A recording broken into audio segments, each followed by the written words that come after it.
Hi, and today we're going to look at problem solving.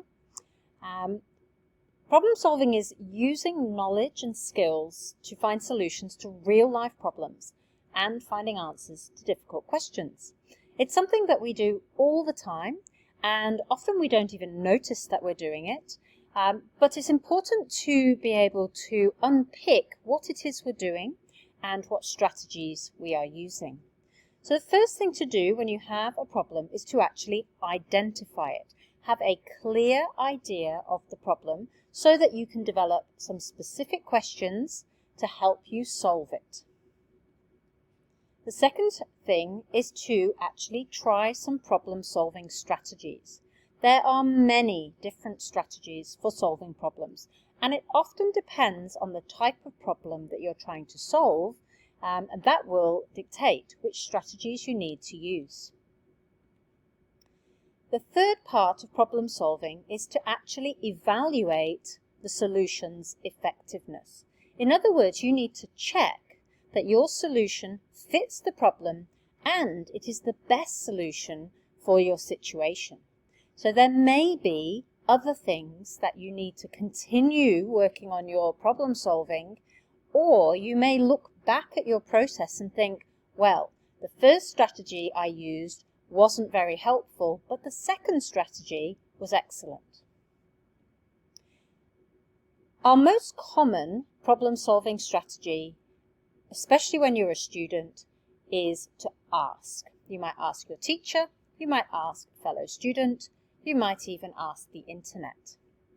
And this is a great solution if this is a great strategy if the solution already exists, because by asking the teacher, they tell you the answer. By asking a friend or asking the internet, you get the solution that you want. But if the solution doesn't exist, you may need to use other problem-solving strategies.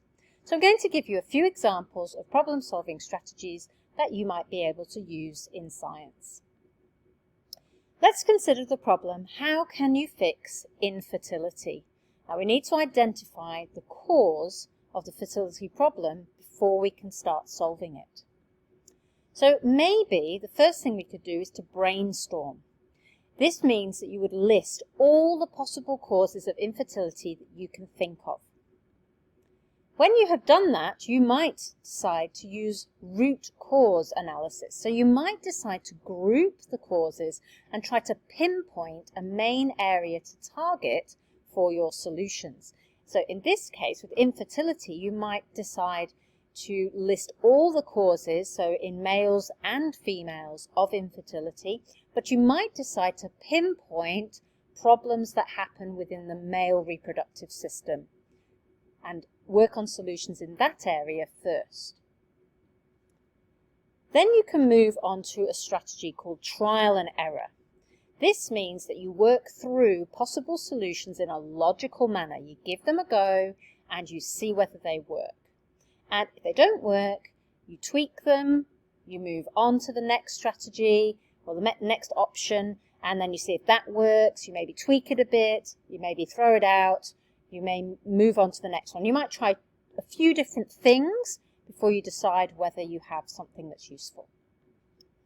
Another problem-solving strategy is visual imagery. So in this case, you might use a diagram of the reproductive system to help you narrow down possible areas where you could target your solution.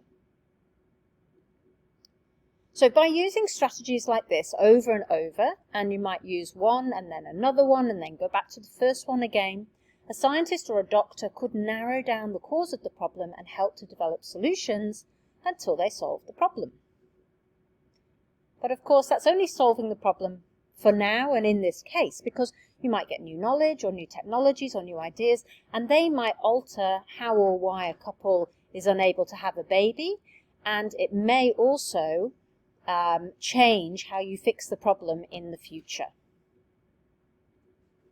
So, to summarize, the strategies that we talked about in this video were to ask, to brainstorm, to do some root cause, to look at trial and error or visual imagery, and the sorts of resources you could use with those strategies are things like other experts, research, or technology. And this slide, just to finish off, Gives you a few other options of problem-solving strategies that you might like to use, especially if you were trying to tackle a different problem.